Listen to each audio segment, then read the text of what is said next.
Discover Help presents Stress-Free Living with Ray Samich and Mr. Stress-Free Ratanjit S. Sandhi. This audio program is an unscripted and unrehearsed conversation between Ray and Ratanjit. It is shared with you in hope of adding value to your life. We encourage you to listen to this program in its entirety to receive the full impact of its message. Sit back, relax, open your heart, mind, and soul to this edition of Stress-Free Living. This is Stress-Free Living. Thank you so much for being with us. I'm Ray Samich, and it is my very first honor and privilege to introduce all of you to my longtime radio colleague, my co-host for this show for well over 30 years, and my spiritual brother, Ratanjit Sandhi. Ratanjit, how are you today? I'm good. How are you? My goodness, seeing you after a month or so. I know it has been a long time. We've all had some health issues and some other things that kept us apart. And this is actually our first show for the new year. So want to welcome all of our guests and thank you for your patience with us. I know we've been hearing from you as you've been listening to our recorded shows, but it's great to be back with you live again here today. And we do so appreciate you being there on the other side of your radios, the internet connections, however those may be, are also in our stress-free living library, which I had a chance to update that. So there's over 160 full-length programs out in our YouTube stress-free living radio library. So check those out and share those with friends when you would like to. You know, it's so easy for us, Ratanjit, and I'm sure you don't fall victim to it, but so many of us just are scrolling through the internet and checking out, all the different postings and everything that's out there, and you come back later and you realize I just wasted 10 minutes. I didn't accomplish anything of value over a 10-minute spread. And what I think, if you can get into the habit, perhaps when you get those extra 10 minutes of listening to a quality, intelligent show like we think we are, then I hope that this will add value to your life. And so after 10 minutes, you can say, wow, that was intriguing. It made me think. It made me hope. It gave me some reason to try a different path. So that's what we try to do each and every week and on all the shows that are out there in our YouTube library. Ratanji, today I want to talk about perspective because as we've been apart, a lot of things have happened in our lives, in my life in particular, that has caused me to sometimes say, well, is this a good thing or is it a bad thing? Is this something that I should thank the Lord for, that He gave me this challenge, or is this something that truly is uh, very difficult and meaningful in the way that it's supposed to cause me to change my course dramatically? And I started saying, and I sat back, I said, boy, I can see things both ways. I can intellectually look at a situation and I can say, for all these reasons, it's good. For all these reasons, it's bad. For all these reasons, I should do this. For all these reasons, I should do that. And I started realizing that we can almost talk ourselves into anything. It's just a matter of perspective.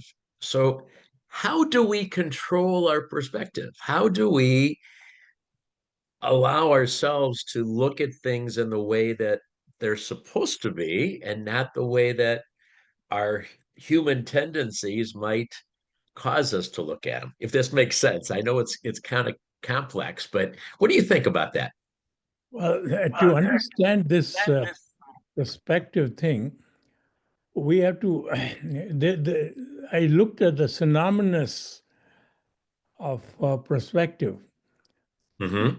It's viewpoint, outlooks, opinions, standpoint, angle, point of view, and minds, and so on. So, basically, you are looking at from your angle everything. Right. When you are first time you meet somebody who is a cobbler who is making shoes, and he's going to judge you by the shoes you make. And if you sell um, fancy uh, branded suits and dresses, you are going to judge a person by the suit and dresses they wear. So, Right. typical story is when you are stopped at a uh, for a cup of coffee at Starbucks, and suddenly a lady walked in, and there are three people sitting. One was a fashion designer, and other was a politician, and other was a spiritual person. So they are going to judge each person, this lady, by the dress. Is she conservative? So they are going to label, a politician is going to label her as a Republican or a Democrat.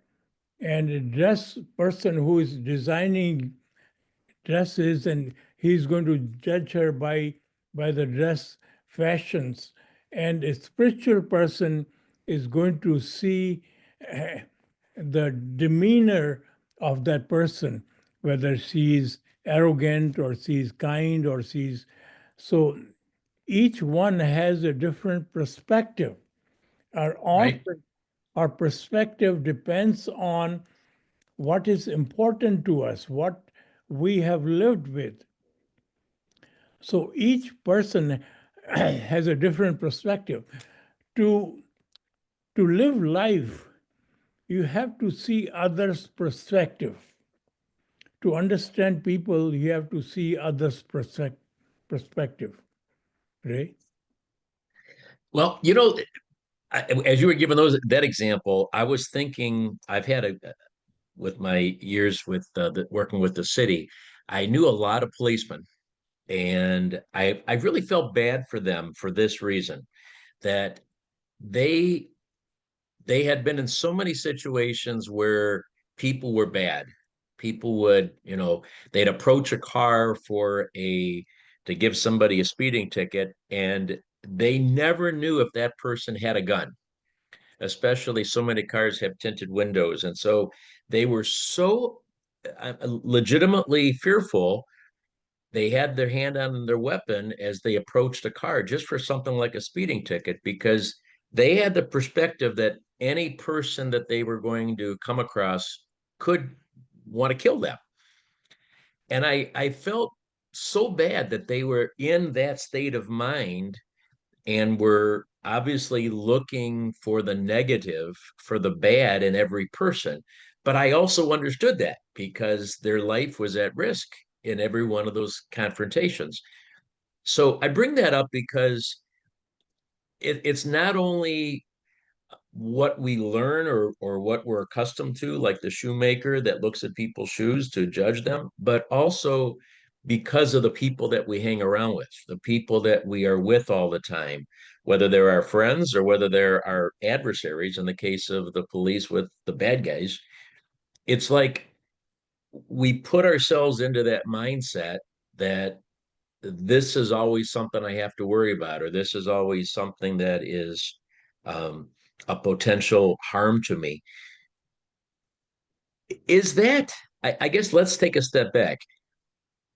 Is that part of our design so that just like we know that fire's hot and we stay away from it, or that we know that if we don't eat, we will die because we need nutrition? Is that some Is perspective part of our basic design so that we learn things? Or is that our overwhelming ego and greed that taints us to be judging people all the time? We are designed by nature to survive, Right. and nature has given us sensory five senses, so we can see things, we can hear things, we can touch, we can smell, we can taste.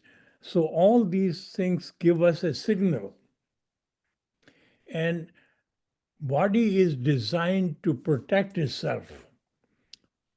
So anything which is unknown, you don't know, and you are going to uh, assess whether it is going to harm me or it is not going to harm me, right? Right.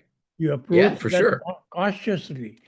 And when you have experience, like a child who doesn't know anything when she's she's born, and when she approaches a stove or something which is hot or oven, you tell her, don't go there, don't go there, it is hot. So she's not going to understand that until she touches that Right. and it is hot. Now, to keep her away, parents have found a formula. Anything they want her not to touch, they say, it's hot, don't touch it. So she's going to keep away because she has developed a perspective of what is hot is going to harm her. Right. So Right. similarly, in living our life for many years, each of us is influenced by experience of the nature, experience of food. So there are certain people who don't like certain foods and they are very restricted. I'm going to only eat these because they are good for me. Others, I don't know how they are going to react to me because somehow when they tried a different food and they felt sick for some reason or other. So there they restricted themselves to only certain food, certain things. Similarly, in life, we experience people.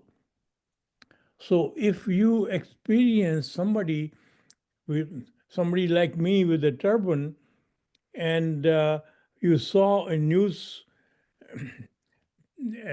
TV, somebody who is a Taliban or somebody with a turban destroying or harming us, so suddenly my perspective of turban has changed without going into the total understanding of how many types of turban there are, or why people wear turban, and who wears turban. So those are the perspective.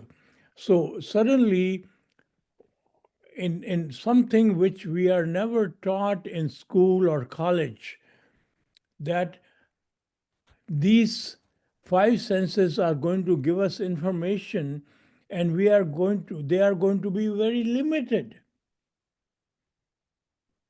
And if we decide all our things based on one experience, we are going to have a drawback. So we have to totally understand, we have to explore situations so that we keep our mind open, right? Yeah, I totally agree with that.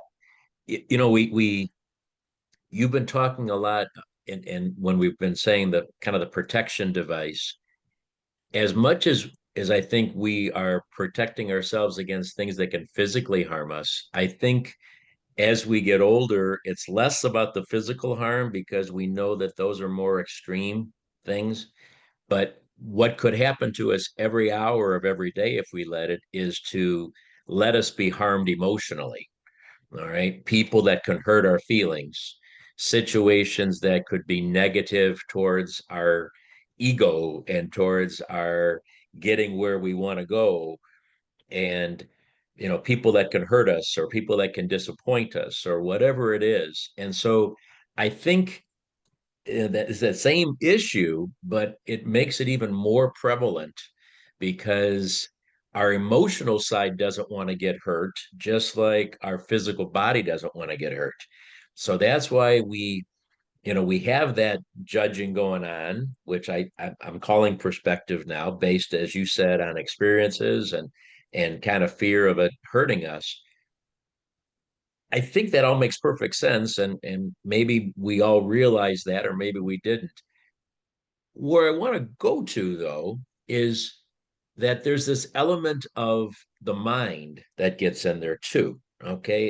It isn't just our five senses that establish this basis and the experience that we have that establishes basis, but it's when the mind gets involved and it kind of plays games with us now, because that's where it says, for all these reasons, the experience, let's take that stupid example, like the simple example, not stupid, simple example of a hot stove. We've been burned by that stove, we know it's hot. Maybe we literally have had a situation where we touched it and we got scalded by it, so we know that that's the truth. But now they introduce this stove that doesn't get hot. Okay, they're microwave ovens, heat up whatever you put inside of them, but they don't get hot to the touch. So technology changes, the rules change of the game. And suddenly now, this isn't hot, and yet it has all the features of being hot. And there's things that aren't what they seem anymore in our life. And so now our brain starts coming in that says, can I really count on what experiences I've had? Can I really trust that? I'll give you another silly example. I grew up in an era where you wore jeans, and they were for people that didn't have nicer clothes, or they were for hard workers that were out there, doing hard work, and they didn't want to mess up good pants, so they wore jeans. Today, jeans are the fashion statement. Today, people wear, fashion jeans to weddings and to the nicest events and parties. And by the way, they might cost $300 for a pair of jeans. Things are changing. The world is evolving, and it causes us to step back and say, can I trust experience? Can I trust what has happened? Can I trust my instincts? Because things keep changing. How does that fit into it where we can control it? How can we be guiding our perspective so that we are looking at things the right way with the right perspective? We talked about our five senses, we are protecting our body. And there is another thing besides protecting our body, our emotions, our Yeah. self worth, our ego. So, all these fashion statements, when we spend millions of dollars on these branded items, you can buy a, a jean for $10 or $20, but you can also buy a jean for $2,000 or $500. And if somebody advertises a name and a brand, and it becomes a fashion statement that if you are wearing this particular jean, you must have paid $1,000. So now wearing that jean gives you a ego boost that I can afford $1,000. So similarly, when you cannot afford certain things and you buy certain things to satisfy your ego, this is a fashion statement, or like you buy a fancy car or you buy a fancy clothes, or you so based on our insecurity, higher the insecurity is, the higher the ego is going to be. And when somebody who has less connection with its ego, and they understand what is in bigger perspective of life, we are born for a limited time. We are here for 60 years, 70 years, 90 years, 100 years. Eventually, we are going to die. And we cannot take anything with us, regardless whether I'm a millionaire, zillionaire, all, whether if I have big yacht or 20 homes, all that would remain here. I can't even take a smallest item with me. I cannot take even my human body with me. So that perspective would make us wonder, what is this life all about? And until you go into that perspective, we are constantly going to use our comparative victories, comparative statement, and egoic boosting items and inserting somebody and saying statements. So this world would remain a very unpleasant place to live until we understand the overall perspective of life, right? I We're going think to we take a need to break, take a but break. when I come back, yeah, we are going to. But when we come back, I even want to address that ultimate point that you just made, Ratanjit. So think about it. If we know that we're all dying, we're all on our way to our death. Okay. Some of us are 80 years away, some of us maybe 2 years away. And by the way, nobody really knows when that day is coming. So it could be 10 years, for somebody who's 90, but it could be 10 years for somebody who's 10. We don't know that. That's one of the mysteries of life. But if we know that we're all going to die, then there's probably some people that would look at that and say, hey, if I'm going to die anyway, it doesn't matter what I do. I'm going to live it up. I'm going to enjoy these years that I've got, and I'm going to go crazy and I'm going to do all kinds of things. There might be other people that say, no, I'm going to go into deep prayer and meditation, and I'm just going to live out my life, in a real sanctified way. There may be a lot of people that do things, somewhere in between those. Again, it's kind of what perspective we take based on the reality of the fact that we're born to die. So I want to ask you about that too. I mean, again, how much does our brain, does our intellect cause us to change the perspective that we should have?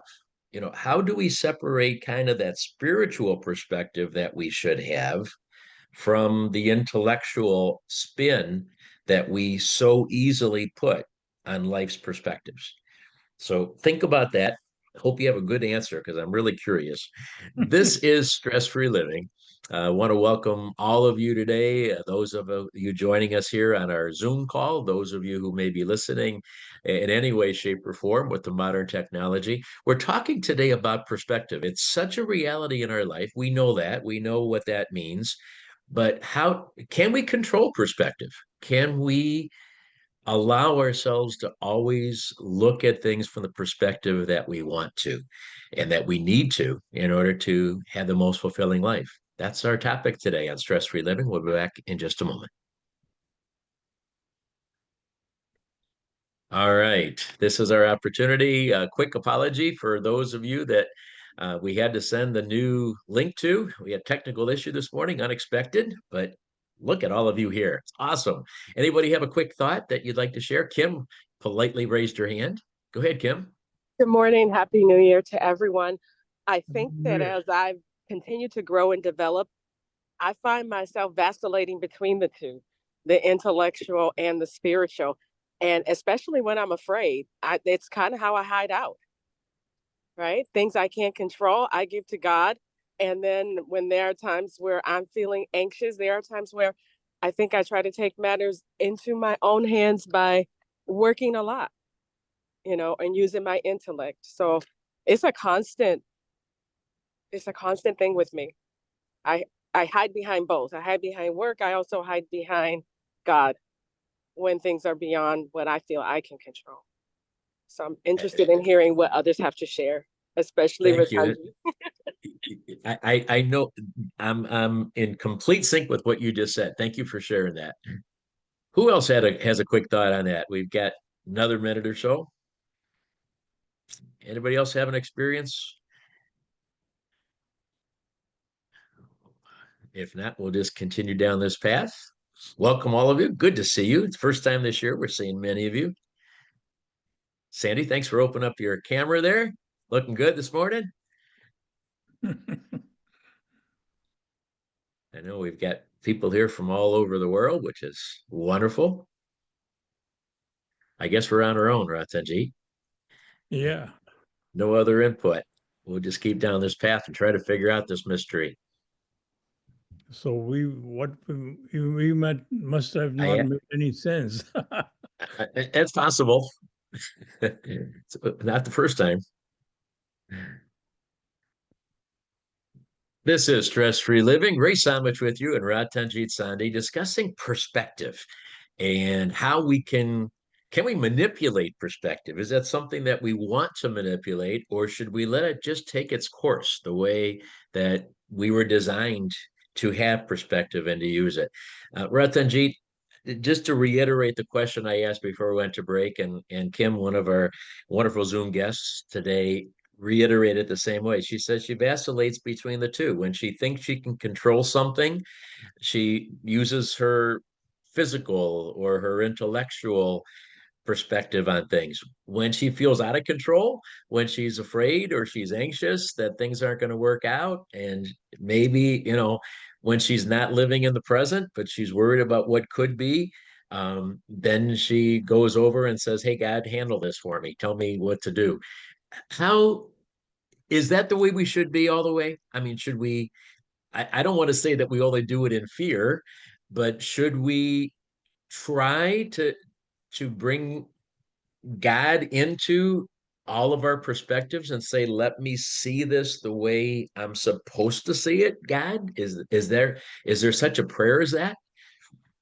Let me answer this thing indirectly.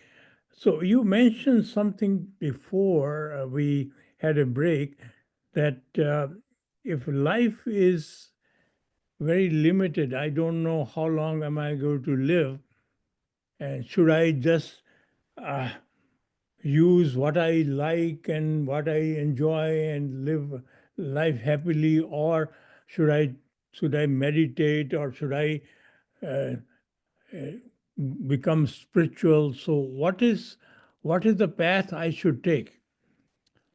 So to understand this thing, there are two kinds of happiness. And if we understand those, it will answer that. So one is a short-lived happiness, very short window. Before that, we are in pain, and very short, limited time, we are happy, excited, and thrilled. And if we continue doing that, we are in pain again. So those are experienced by our five senses. For example, is when you are hungry, if somebody, you are in pain. So if somebody gives you food and takes you to a smorgasbord and you can eat whatever you want, so you certainly enjoy food. Why goodness. So you feel happy, you feel contented. But if you continue eating, you will make yourself sick. So that same thing can make you happy and sick. So the happiness experienced by five senses is limited. Is there another happiness? Happiness when you were traveling and it was a stormy night and it was raining and blowing and everything. Suddenly you saw a car on the road and you passed, but then your conscience said, maybe this person needs help, you backed and saw that there was an older lady whose car was punctured. So although it was not your expertise to change the tires, but you had two thoughts. You were getting late, you should continue going, and somebody else will stop and change the tire. You are not it. But other thought was I must help her because it was stranded road, there not much traffic. So somehow you convince yourself to change the tire. And now as you are going along, the contentment and the inner joy you feel is different. Although you did not get anything out of it. So there is a joy which happens to you by giving something, by doing something. So once you understand these two happinesses, it gives you the key to live your life, the purpose of your life. If you spend your life and don't care and I'm going to do whatever I want, eventually you will be depressed.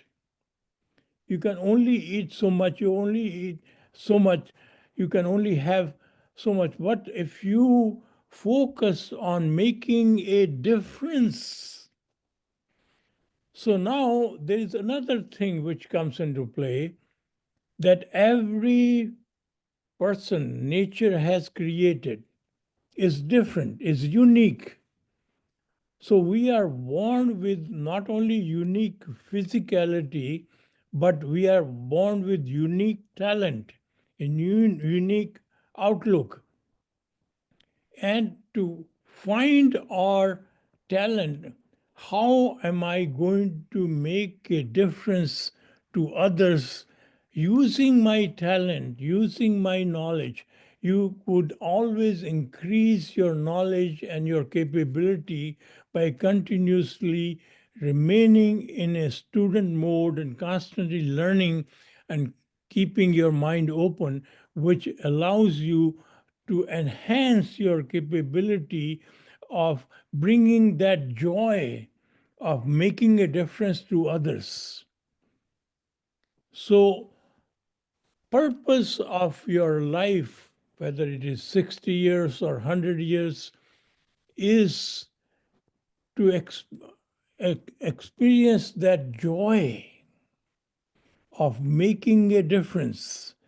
Now, obviously, as our one of our listeners mentioned, you sometimes you cannot help. You are so obviously you are going to find limitations in what you can do, what you cannot do. But there is always, in any situation, you will be able to do something. If nothing else, you can maintain a constant positive outlook. Even if your smile can add value to the environment, if your sweet words can also make a difference to people who are suffering. So you can always do something to make a difference, to add value.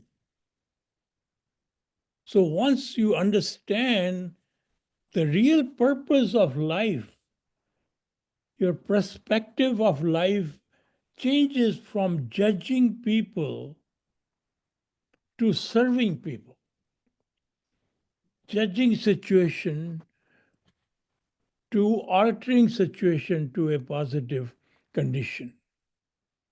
Right? All of that makes great sense to me.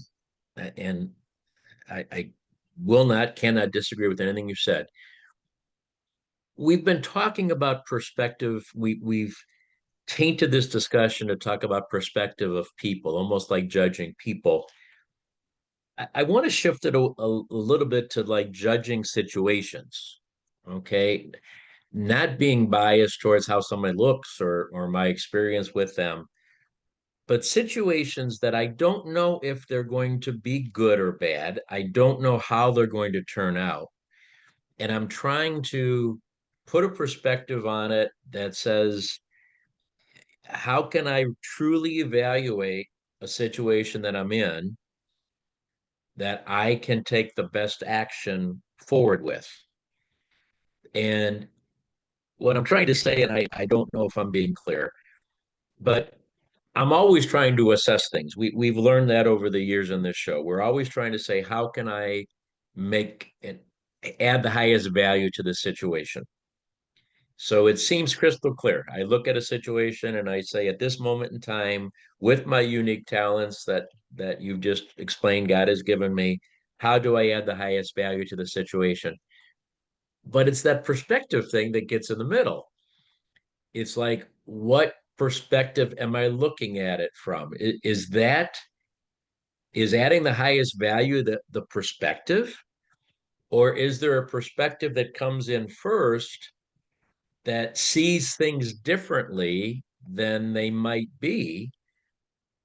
So if I add the highest value from the wrong perspective, I'm not adding the highest value. If I'm looking at a situation improperly, if I'm not seeing it as it is because my perspective has twisted it, then I'm not going to be able to add the highest value the same way that if I saw it as it really is. So can we control our perspective? Can we get into a habit of doing it, using it the way it really is on course with our spiritual journey? Or is that human factor going to get in the way? You know, based on our limited knowledge and wisdom and talent, we're going to that would give you an outlook. So if there is a problem, the solution will come out from the limited knowledge you have, limited outlook you have, limited experience you have. So that is why your best can always be made better. Whatever you do,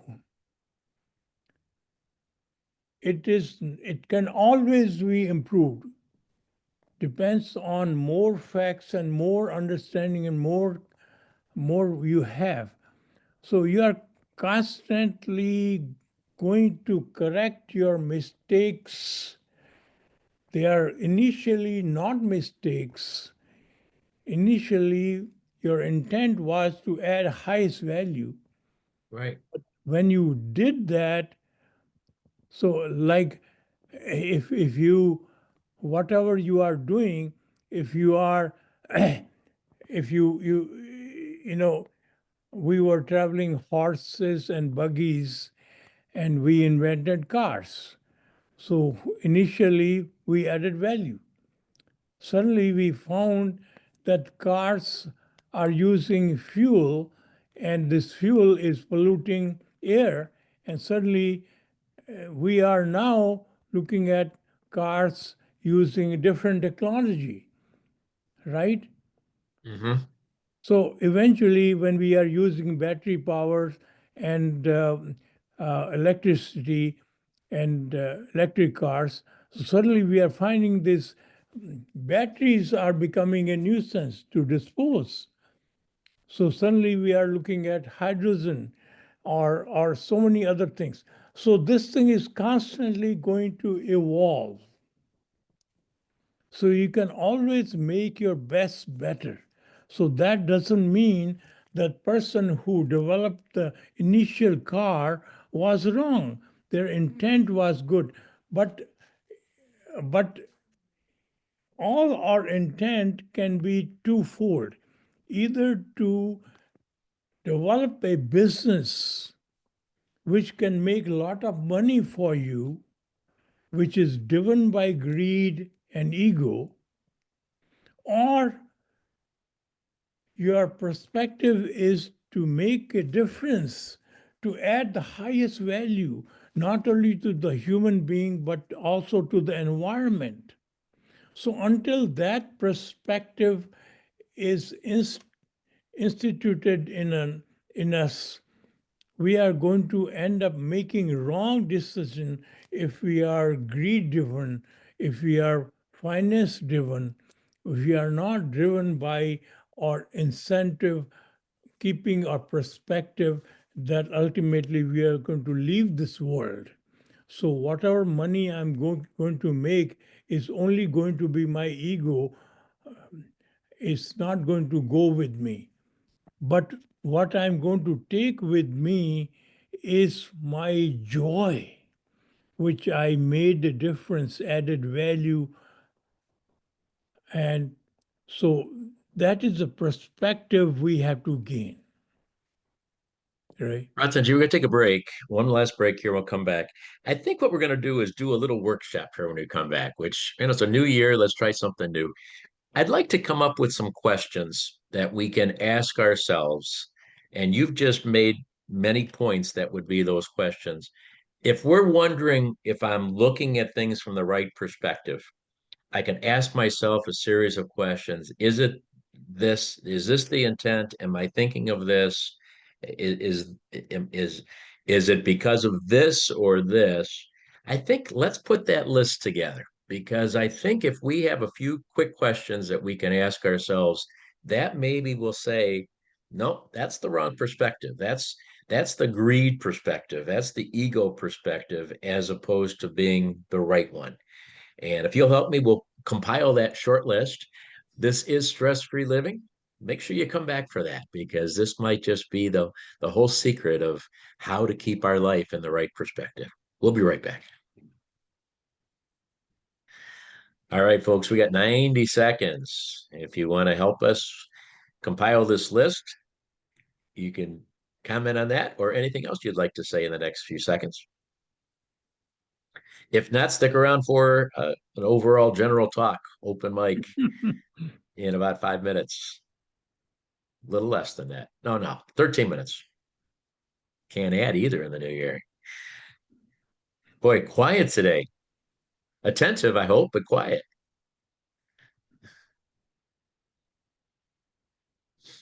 Can somebody tell us, are we making any sense?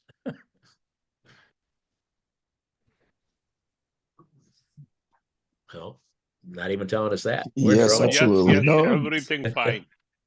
All right. Thank you. I think you're making sense. Thank you.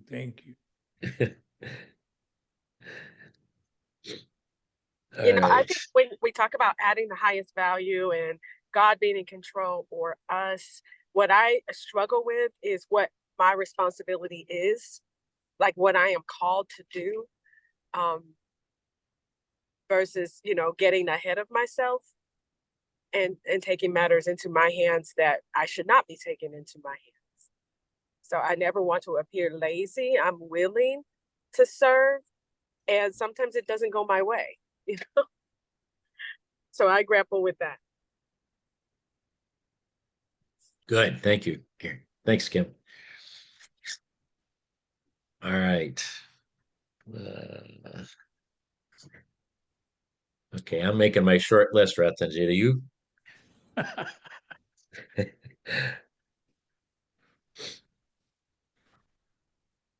My head is tied up. Uh-oh. I don't have that excuse. Mine's running free. Yeah. All right, here we come back. Couple seconds. Problem is, This is Stress-Free Living. Ratanjit Sandhi, yours truly, Ray Samich, with you today, talking about perspective, keeping life in perspective. It's so easy as we get older, especially, we learn more and we have more experiences, that we are kind of judging, evaluating, looking at things from what may not be the way that we are designed to. So Ratanjit, let's come up with a couple of quick questions that, if we are trying to evaluate a situation, with the intent of adding the highest value. We want to approach it from the perspective of saying, how can I really add the highest value? The first question I think we should ask is saying, is this ego, is this perspective involving my own ego? Because that seems to me to be the most important question. If I look at it and say, am I putting this perspective to the way that it will benefit me?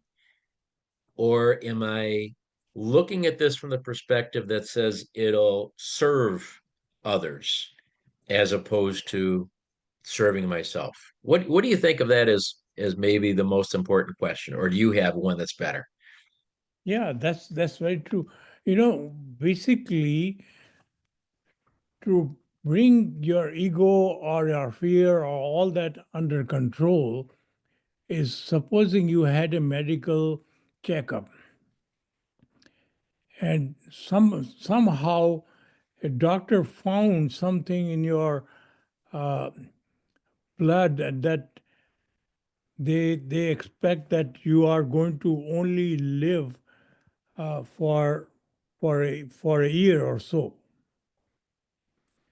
But then also on the sideline, doctor said that there is a new experiment going on which you can enroll, and eh, they can they can maybe cure it if you are lucky. So now you come home and you have only 1 year to live. So all that, suddenly your perspective is you are going to settle all your things and make sure. There are two things can happen. Either you go into depression, there's nothing there, and so if you are driven by your five senses mode, you are going to get depressed. If you are driven by your objective of continuously gain enough joy in your life, making a difference in your life, you are going to use 1 year in formulating something which will, with all the resources you have, with all the knowledge you have, you're going to leave something which is going to continue to add value after you're gone, make a difference. And suddenly that 1 year is going to become a most important year for your life. But at the end of the year, the treatment which you are going through has extended another year. Hmm. And now you are continuing to add more value. So ultimately, that is how we should live life. Because not only this disease, there are so many. If you are driving a car, somebody can hit you and you have no idea how long our life is. Right. Whereas we are taking for granted that I'm going to live forever. So our lives should be as today is my last day of my life. And I should plan everything so that I can leave instruction, I can do everything.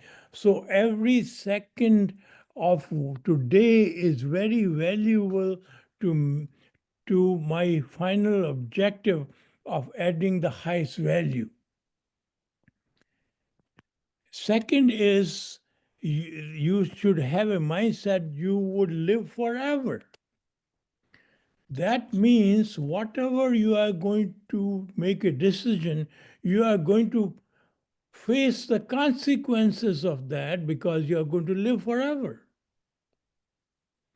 So these two mindset can formulate a mindset of doing things which you will not repent after 2 days, after 1 year, after 5 years, after 20 years. Because you're going to one side, you're going to live forever. The other side is that you are going to utilize every moment in useful things which will add value rather than just entertaining your five senses. So that is. So I think you've just given us two more questions to ask, okay, when we're looking at our perspective. One would be, I'm trying to understand my perspective. If I were to die tomorrow, would this be a perspective that I would be happy with? The perspective I'm looking at this, would this be something that I would be proud? I would be fulfilled. I'd like this to be my legacy if I died tomorrow, that this was how I looked at it and how I approached it and how I did it. And because that's a really meaningful question. I mean, our own immortality is something that we all have to face. And if I said this was the last action I'm going to take on Earth, okay, is this something that I would be proud of? I'd be pleased with. I'd be fulfilled with. And then the next immediate question is, if I'm going to be around for another 100 years and live with the consequences of this perspective, and know that that's my life's legacy over time, am I going to be pleased with that? Is this something that is going to fulfill me? I think you've kind of given us two of the questions there with that are both very legitimate, um, ways of evaluating, is this the right one or the wrong one? So I like that a lot. So we've got three of them. Okay, is it ego for me, or service to others? Is it something that I could do for today if I died tomorrow? And is it something that I could do today if I will be around forever? What about this one? And I know these are all interconnect, but you talked earlier about short-term happiness versus long-term, which in other shows we've talked about, like a momentary pleasure versus long-term joy. Okay. I think that's another good question, isn't it? That, am I looking at it from a perspective of a short-term benefit, a short-term pleasure, or am I looking at this from a way that can endure and be fulfilled for a long time? Which again kind of ties in a little bit with the other question, but it's a little different. You think that should be in the list? It's like if you consider your human body as not you, it's like a car. Car is given to you to travel, to go around, to conduct things, like a car and computer, and all combined in one unit. So the human body is gifted to you. So it is your obligation to make sure that you maintain this human body in a shape that it is utilizable, optimum condition. So you have to serve the human body, not indulge in the human body. When you are utilizing five senses to indulge in this human body, you are not only wasting your time and energy, you're shortening your human body's capability to do proper things. So your outlook should be to serve the human body you are gifted with. And you should always have a attitude of utter gratefulness for this gift of human body. In the gratefulness mode, you operate in the optimum capacity. Your brain power, your thinking power, your energies are all that are elevated in the gratefulness mode. And you are always grateful for this gift of human body which is given to you. So, secondly, then this gift, amazing gift, is capable of doing amazing things. And until you have certain amazing things in plan, you are wasting this human body. So you have to have plans to add the highest value, which is going to challenge this human body in its capacity of thinking, in its mind and its capacity of strength and endurance and every aspect of it. Ratanjit, we have to have that be the last word because we're out of time. I'm so sorry. But you just established gratefulness. That moves to the top of the list. That's a top question. Am I doing this in the spirit of gratefulness? Thank you for pointing out the most important question of all if we're trying to understand what our perspective should be. That'll do it for today. Thank you so much for being with us. Ratanjit, thank you as always. Remember, we're all playing the same game. Enjoy the rest of the day. We'll talk to you again real soon.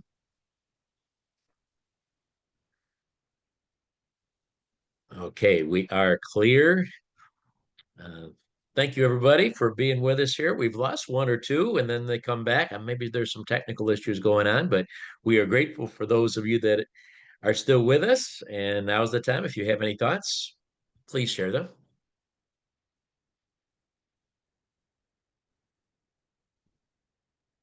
Thank you. It's always nice to see you both, and I look forward to plugging in again. Thank you. Thank you so much. Yep. Hello. Hi. Thank you. Yes, thank you for today's show. Nice to be back live, which is really nice. But it's also nice to see some of the pre-recorded shows because they're still new to me, and it's they're still so valuable. When I was, thinking about today's show being on perspective, and then we kind of weave into adding the highest value.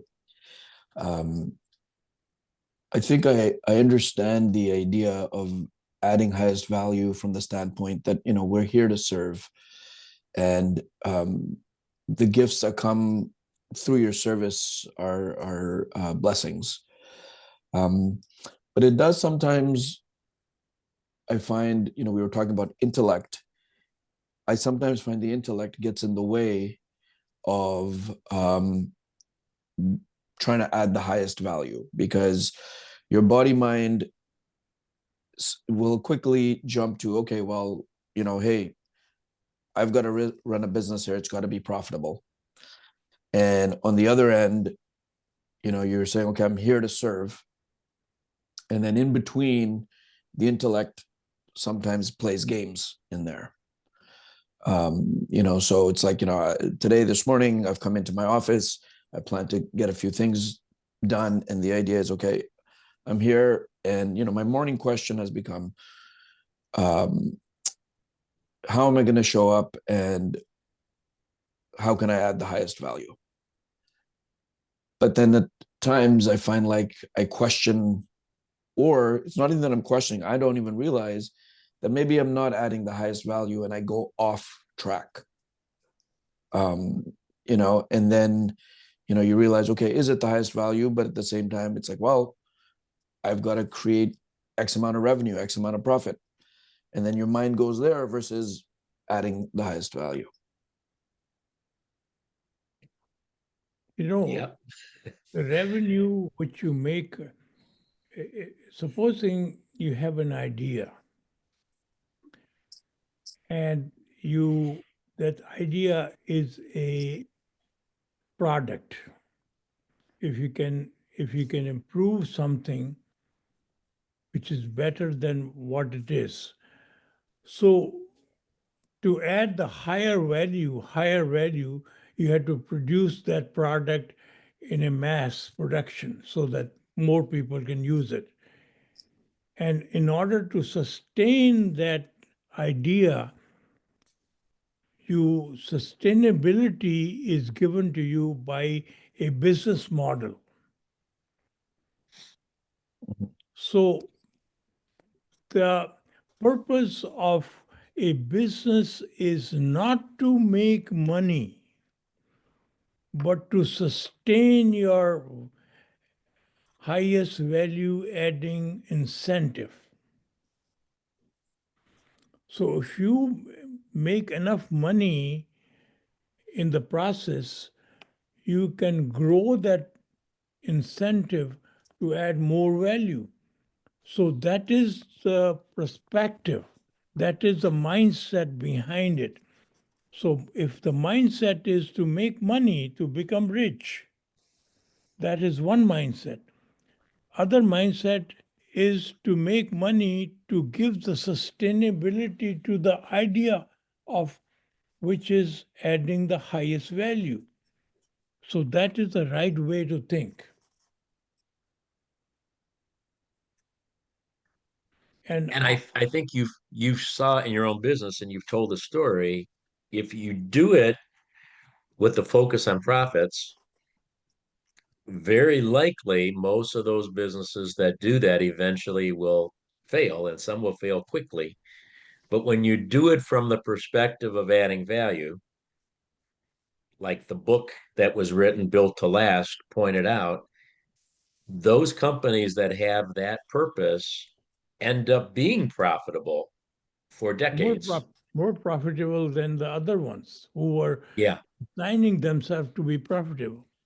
I mean, it's really ironic because you'd think that the people that focused on the money side would be more profitable for the long term, but it's just the opposite of that. And you had your own business that did it that way very successfully. So it's a different, it's again, it's a perspective. It really is. That's the whole thing about this show. It's a perspective. Sandy, what you said earlier is exactly what's in my brain. I mean, that's and Kim also reiterated those same words. That's the thing that I face all the time. That am I distorting this perspective for my personal benefit, for my or even if it's not personal, but it's because I feel, well, this is what I have to do. Forget the spiritual stuff for a moment because this is just the way it is. I have to do it this reason. And that's why I thought that list might be helpful.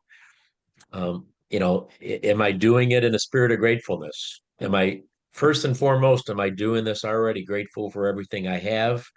Or therefore, if I'm not, is it already more engulfed in greed and wanting more? And then, and which leads us then to say, is it for ego? Is it for me or for serving others? Would I be happy with it today if I died tomorrow? And would I be happy with this perspective on life if I lived forever? There's Is it another bring? thing which we do. We have separate baskets for everything. Spirituality is separate. Making money is separate. Business is separate. Taking care of your human body is separate. Eating right food is separate. And so they are all interrelated, interconnected. They are not separate. Just like this human body is when you take care of your eyes, it has to have a product which would not harm your kidneys or liver or other things in the human body. Otherwise, it is no good. So it has to be an integrated approach. And we have to think of integration. Suddenly, in our society, we have expert on finances, we have expert on healthcare, we have people who are our religious leader. So they are all separate. That is why the society is so much confused because they are not separate. What if Well, our and CEO of a corporation conducts the church service?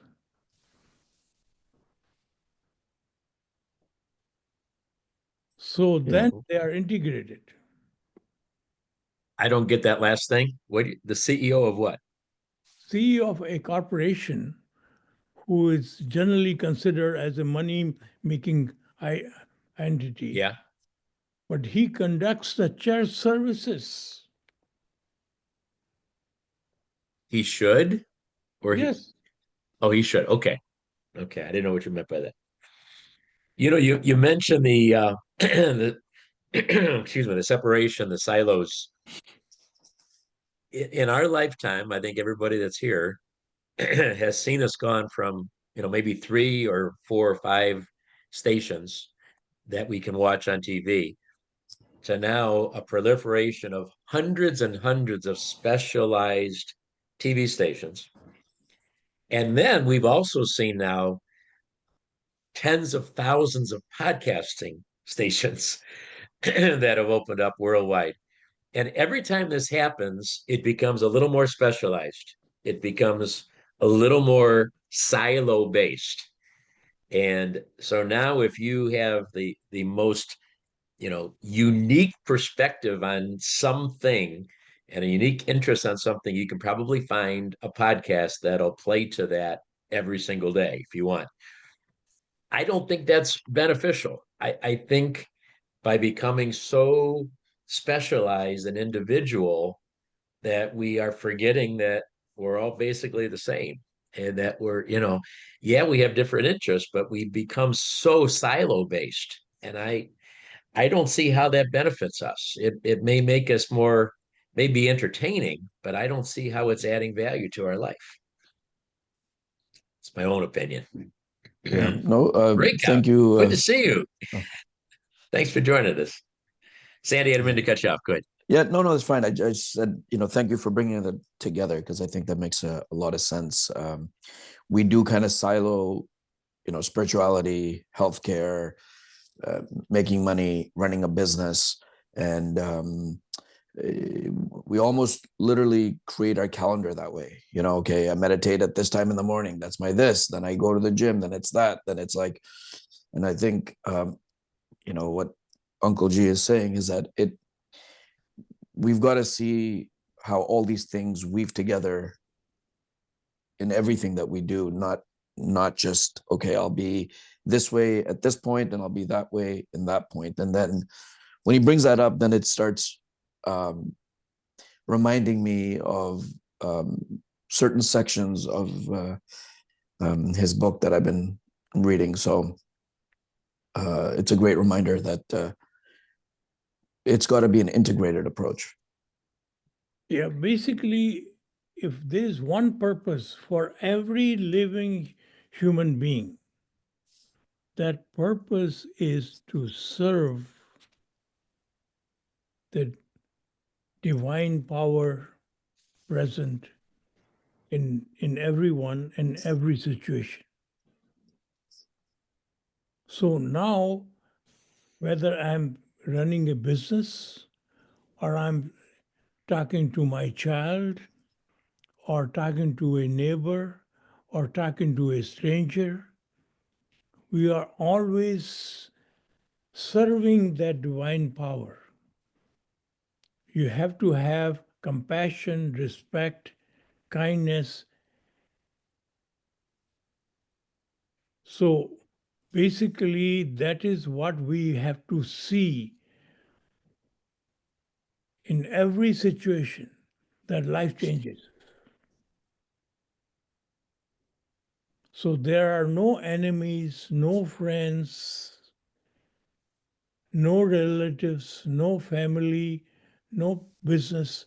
It's all divine power present in around you and everyone. So you are serving the divine power.